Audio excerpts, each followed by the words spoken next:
never slow up, no I don't take shit. I got no love for the fakeness. If you wanna play tough and wanna hate this, I'll always show up.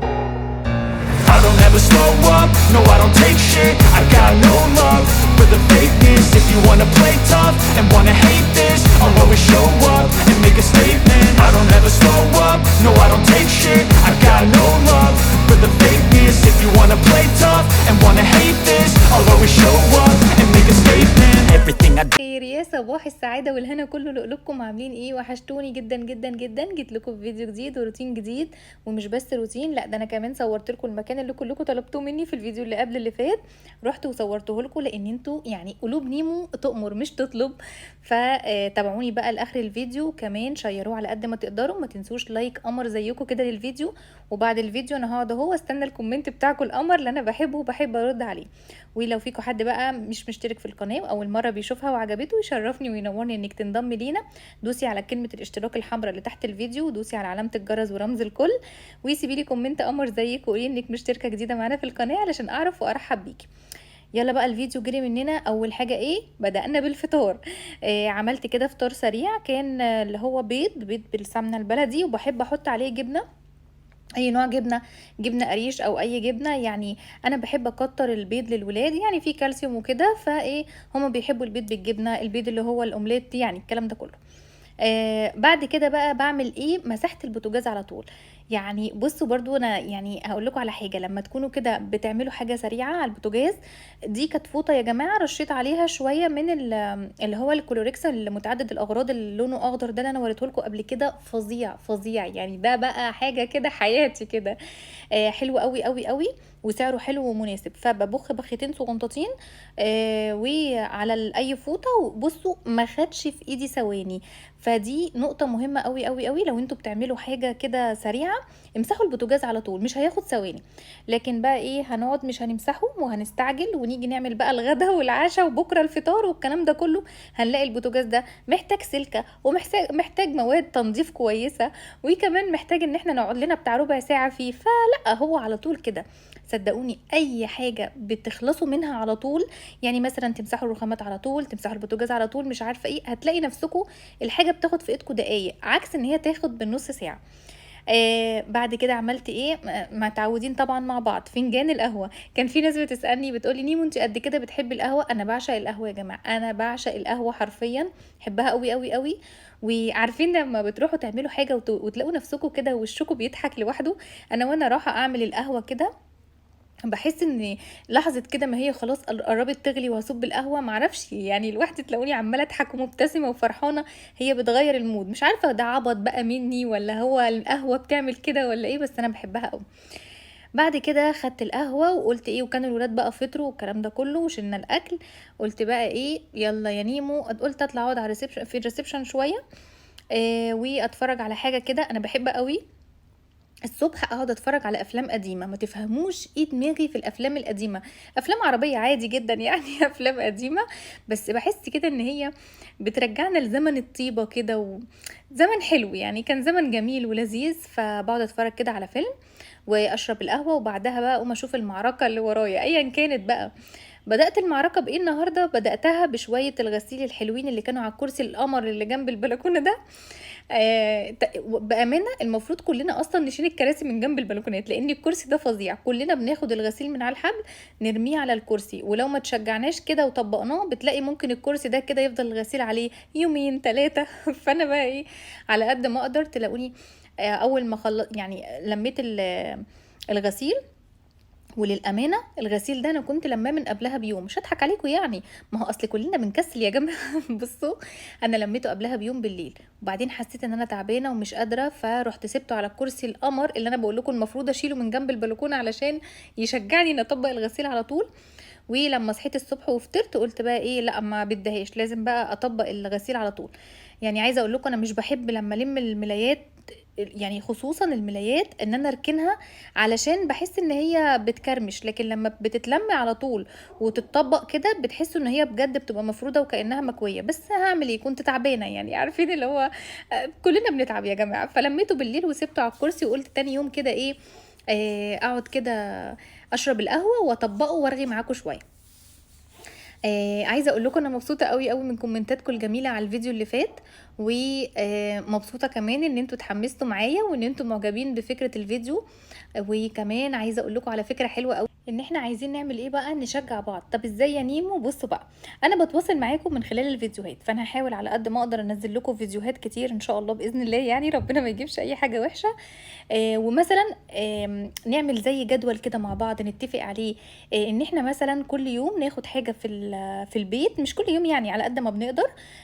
تنظيف عميق. طبعا احنا عارفين ان عشان تنجزي وتحسي ان دايما بيتك يعني متنظف كده وحلو وجميل ومفهوش حاجه يعني متسخه ولا حاجه، ان احنا كل يوم تاخدي حاجه واحده بس، واحده بس، حتى لو صغنطوطه. عايزه اقول لكم حتى لو خدتي درجين او ادراج التسريحه مثلا، عملت لها تنظيف كده ولمعتيها بالبليدج وظبطتيها بدل ما هي مكركبه ومبهدله كده، خلاص هو ده كده تنظيف عميق.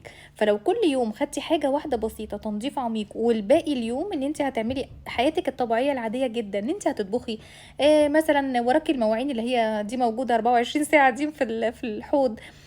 مثلا هنعمل الترويق العادي بقى، نعدل الكوشنز، نروق، نشيل مكان الولاد مثلا، نمسح كده بالفتاله حبه السيراميك الباينين دول اللي ظاهرين اللي جنب السجاد، الحاجه العاديه يعني اللي انت مش هتاخد ساعه زمن في يومك. نعمل دي، وجنبها نعمل ايه، حاجه واحده تنظيف عميق. فانا ان شاء الله اول ما اعمل اي حاجه هنزلها لكم، وانتوا تكتبوا لي في الكومنتات انتوا عملتوا ايه، لان اكيد كل واحده مننا ظروفها بتختلف وبيتها بيختلف وحياتها بتختلف. يعني ممكن مثلا انا عايزه اوضب الدولاب مش متروق، فانا عايزاه مثلا اعمل له ايه، تنظيم كده وتنظيف عميق وانزل حاجات وارتبها وكده. انتوا عندكم الدولاب متنضف تمام، فتاخدوا حاجه تاني، تاخدوا مثلا ضرفه الخزين بتاعه المطبخ، تاخدوا مثلا الحمام تدوا له حمومه محترمه كده وتنضفوه، تعملوا السيراميك والكلام ده كله. فالمهم يعني انا هعمل الحاجه وانزلها لكم، وانتوا كمان هتكتبوا لي في اليوم ده انتوا عملتوا ايه، ونتحمس كده ونحس ان احنا مشجعين بعض.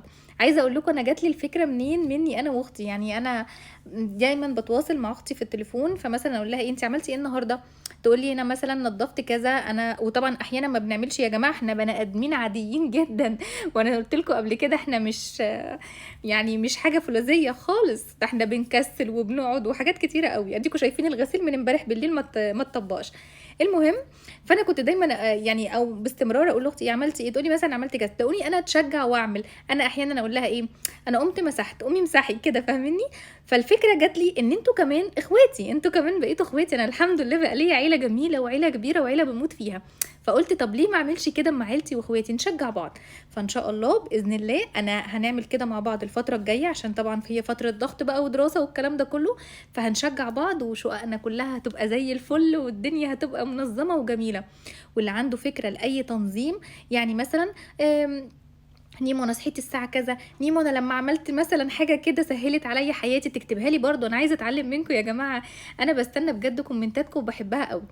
بمناسبة الكومنتات، حبيبة قلبي أسماء كانت بتكتب لي كومنتات طويلة يعني كبيرة، فدايما بعد الكومنت تقول لي يا نيمو ما كنتش طولت عليكي. أسماء أنا من خلال الفيديو بقولك أنا بحب جدا الكومنتات دي، ويمكن أنا بستنى الكومنت بتاعك أنت وكل حبايبي، ببقى عايزة أعرف إيه الملاحظة اللي أنت عايزة تقوليها لي، عايزة أتعلم، أنا بحب أتعلم منكم. فخلاص اتفقنا بقى على التحديات والحاجات التشجيع الجامد اللي احنا هنعمله الفترة الجاية ان شاء الله. بصوا بقى، خلصت من كوم الغسيل. انا اقول لكم سر بيني وبينكم، انا بكره تطبيق الغسيل يا جماعه فيمكن انا اتشجعت والله وانا بصور معاكم. بعد كده بقى كنا اتغدينا، بصراحه كان عندي غدا من قبلها بيوم، فخلاص قلت مش يعني هصور فيه ايه، وقلت بقى اقطع مانجا للولاد، والطريقه دي حلوه قوي، سهله قوي قوي وسريعه جدا جدا جدا. بعدين رحت فين؟ رحت المحل بتاع الجمله. بصوا بقى، المحل ده اهو المكان هو اسمه الشرق، هندخل دلوقتي وهنشوف كل حاجة موجودة فيه. هوريكم كل الحاجات والحاجات اللي هو بيبيعها يعني. بصوا بقى، هو المحل مش يعني كمساحة مش كبيرة قوي، بس ما شاء الله ما شاء الله مليان حاجات. مش عارفة تقريبا ليهم فرع تاني، بس ده الفرع اللي هو في شبرا، ده الفرع اللي هو في شبرا الخلفاوي، المحل اسمه الشرق. مبدئيا انا يا جماعه المحل هو سابني اصور كده، ولا انا يعني متفقه معاه، ولا انا ليا اي علاقه عشان ما حدش يقول بتعملوا دعايه خالص خالص. انا بس صورته علشان انا لما لقيت اسعاره حلوه قوي، وعندهم صفحه على الفيسبوك باسمهم اسمها الشرق. فانا متابعه الصفحه اصلا، وبلاقيه بينزل، يعني بصراحه بلاقيه بينزل حاجه باسعار حلوه جدا جدا جدا، فقلت لا يعني لازم اقول لكم عليه، فهو ده هدفي بس مش اكتر. آم، بصوا بقى، دي المفارش اللي انا جايباها، ده اللون النبيتي منها. المفارش دي قمر قمر قمر، وزي ما قلت لكم شفتها في درب البرابره ب 125 تقريبا، فطبعا كانت غاليه جدا. هنا بقى بتتباع عنده ب 85 اللي هو الثلاث قطع. وكمان القطعه الواحده الكبيره بتاعت السفره المربعه او كده دي برضو ب 85، فطبعا سعر حلو قوي. وعنده بقى ايه زي ما انتم شايفين، ستاير بانيو بارخص الاسعار. دي ملايات، شايفين ملايات ايكيا، والملايات اللي هي جميع الالوان النبيتي والتركواز والبني والكلام ده كله. الملايات تقريبا عامله 110. بصوا كل حاجه بينزلها على صفحته على الفيسبوك بالاسعار، يعني لو انتوا عايزين، لان يعني اختكم الذاكره دي مفيش، فانا مش بفتكر بصراحه الاسعار قوي. انا قلت اصور لكم المنتجات. هنا بصوا الكوشنز الفرو، وعامل ستاير جاهزه يعني معموله بالشريط وجاهز. ودي اللي هي الرنرات. كل حاجه كل حاجه، دي الكفرات بتاعه السجاد، كفر السجاد بجميع انواعه. وعايزه اقول لكم عندهم اشكال حلوه، والاشكال المربعات واشكال ايكيا وحاجات حلوه قوي.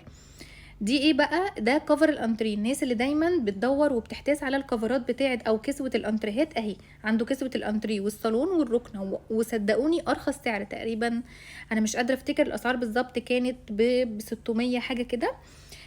كمان زي ما انتم شايفين عنده منتجات لاستر كلها. لاستر يا جماعه اللي هي فيها منظفات والكلام ده كله، وكله بشوفه عمال يسأل على الفيسبوك في ايه منتجات لاستر بتتباع فين، نجيبها منين. هو عنده جميع منتجات لاستر. عنده كمان بلاستيكات بتبدأ من 10 جنيه. بلاستيكات لا ده من اقل من 10 جنيه. وكمان المج الازاز ده عجبني قوي.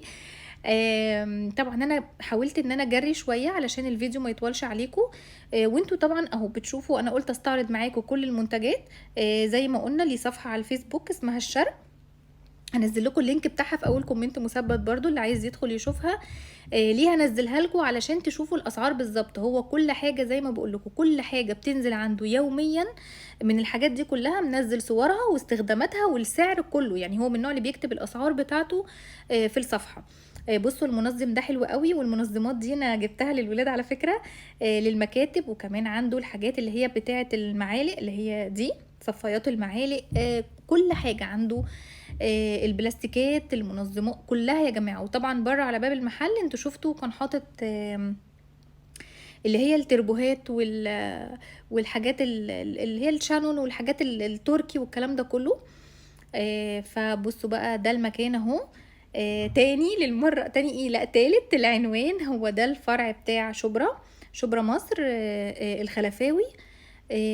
المحل اسمه الشرق. وزي ما قلنا هنزل لكم اللينك بتاعه في اول كومنت مثبت علشان خاطر تشوفوا بقى الاسعار بالظبط. كمان عنده اللي هي الجهاز ده اللي هو بتاع اسمه ايه، بتاع القهوة والمشروبات السخنة وكده.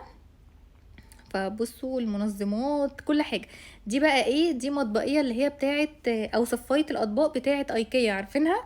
هو عنده البديلة بتاعتها، غالبا كانت مش فاكرة ب55 تقريبا حاجة كده. بصوا انا خليته نزلها لي برضو علشان نشوفها. عنده جميع الالوان، وعنده كمان اللون بتاع ايكيا، عنده الابيض وعنده الاوف وايت وجراي واسود وبينكات والكلام ده كله. يا رب يا رب تكون كل حبايبي اللي سألوني في الفيديو اللي انا جبت فيه المشتريات، وكلكم كتير منكم سألني يعني نيمو انتي فين المحل اللي جايبه منه المفارش بالسعر ده. هو ده يا جماعه، انا نزلت صورت فيه علشان خاطركم، و هسيب لكم الصفحه وكل حاجه. بصوا الزياتة الصوانتوطة دي. بصوا اي حاجة بتشوفوها في الجروبات الاونلاين موجودة عنده، اي حاجة موجودة عنده. وباسعار قليله قوي. يعني انا زي ما انتوا عارفين انا باستمرار في درب البرابره، باستمرار في العتبه، فاهميني. فلاني على درايه بالاسعار وعارفه الاسعار كويس، فلما شفت المحل لا حلو جدا جدا، واسعاره بصراحه يعني تجنن، اقل من اي حد بره. بصوا بقى كده، انا ده زي ما انتوا شايفين كده اللي هي كل حاجة بقى، أطقم توابل. في كمان عنده زي صيني فرط، اللي هو بتبقى ايه، بولات شوربة. المجات دي، المج تقريبا كان تهيألي ب12 جنيه حاجة كده، أو ب17 جنيه يعني. في كمان أطقم الكوبايات دي، كل حاجة. عنده كمان الشمع اللي هو الديكور، والحروف الديكور المضيئة، وعنده فواحات، عنده مباخر. ده كمان المنظم اللي هو بيتحط فوق التويلت كده موجود عنده. الموب يا جماعة، الموب اللي هي السبراي دي موجودة عنده. ودي اللي هي الجردل بتاع الموب التركي اللي هي كله جايبها. فبصوا كل حاجة ما شاء الله ما شاء الله، كل حاجة موجودة عنده. فالمكان حلو قوي. دي كمان بصوا جميع انواع الموب بقى، يعني كل اي موب تيجي على دماغكم عنده. والجردل الدوار وشماعات زي ما انتوا شايفين. وده الشمع هو اللي هو الالكتروني. وعنده كمان ديكورات، وفي حاجات خشب، وفي اطقم لو انتوا عايزين تجيبوا مثلا هدايا لحد، طقم مثلا زي اللي انتوا شفتوه ده. دي كمان الليفه الكربونيه. فلا بصراحه المكان حلو جدا جدا وجميل. فيا رب كده تكونوا استفدتوا منه. يا رب اكون كنت خفيفه على قلبكم، يعني اسفه لو انا كنت طولت، حاولت بس اشرح لكم. الجزء ده كمان انا صورته لكم، جميع الازايز اللي موجوده اونلاين وبنلاقيها باسعار عاليه موجوده عنده. ازايز الميه عشان المدارس بقى، احنا داخلين المدارس ان شاء الله، يعني كل سنه وانتم طيبين. بصوا عنده الازايز الميه شكلها تحفه يجنن، بصوا. اسعار مش قادره افتكر، يعني الاسعار بصراحه انا مش قادره افتكرها قوي. ادخلوا على الصفحه وهتلاقوا كل حاجه. بصوا شايفين اللي هو الجاروف الصغنطوط ده. برضو حلو قوي. عنده ايه، عنده لانش بوكسات، حوامل السخن. بصوا ده كان حلو قوي، بس انا عندي منه فما جبتش بصراحه منه. ودي الازايز اهي، برضو حاولت اصوره لكم على قد ما اقدر. وفي مجات حراريه زي ما انتم شايفين كده. برضو ده اللي هو اسمه ايه، مش عارفه اسمه ايه، اللي هو بيتحط فيه العصير ده. مش عارفه، ناسيه اسمه. ودي الحاجات السداسيه والمربعه والكلام ده كله اللي بتتحط ديكور في الحيطه. كل حاجه يا جماعه. انا تقريبا ما فيش حاجه في دماغي مش موجوده عنده. يعني بصوا ده ده حامل المعالق والحاجات اللي انا جبتها معاكم في الفيديو، بس انا كنت جايبه اللون الجراي عشان عندي المطبخ جراي والرخامه اسود في جراي وكده. عنده كمان المقالم دي حلوه قوي، عايزه اقول لكم تقريبا ب25 جنيه. وبصوا في حاجات فروه هي للبنوتات، ويعني مقالم جميله جدا ورخيصه. احنا عارفين طبعا اليومين دول المقالم والحاجات دي غاليه موت. فلا هو عنده تشكيله حلوه ورخيصه. وفي جزء عامله للدراسه. بصوا هتلاقوا بقى في اقلام، كشاكيل، مش عارفه، كل حاجه موجوده. اقلام هايلايتر. وفي جزء كده صغنطوط، شوزات وسليبرات والكلام ده كله. هنا طبعا الجزء بتاع التوك. ف بس كده. بصوا على قد ما قدرت حاولت اصوره لكم في السريع. يا رب ما كنش طولت عليكم وتستحملوا الرغي بتاعي. عايزاكم بقى تستنوا الفيديوهات الجايه. حبيبه قلبي ام عبد الباسط سالتني يا نيمو فين الشجر، ما فردتوش. هفرده معاكم وهعمل كل حاجه، وعامله فيديوهات والترتيبات ان شاء الله حلوه جدا. ويا رب يا رب تعجبكم. سامحوني اني متاخره في مشتريات المدرسه، بس عشان في حاجات بوضبها زي ما قلت لكم هوريها لكم. فان شاء الله هوريكم كل حاجه. معلش هي الحاجه متاخره شويه، بس ان شاء الله يعني كل حاجه هوريها لكم. ده المكان تاني اسمه الشرق. وبس كده، ده كان الفيديو بتاعي. يا رب يكون عجبكم. اشوفكم على خير ومع الف سلامه.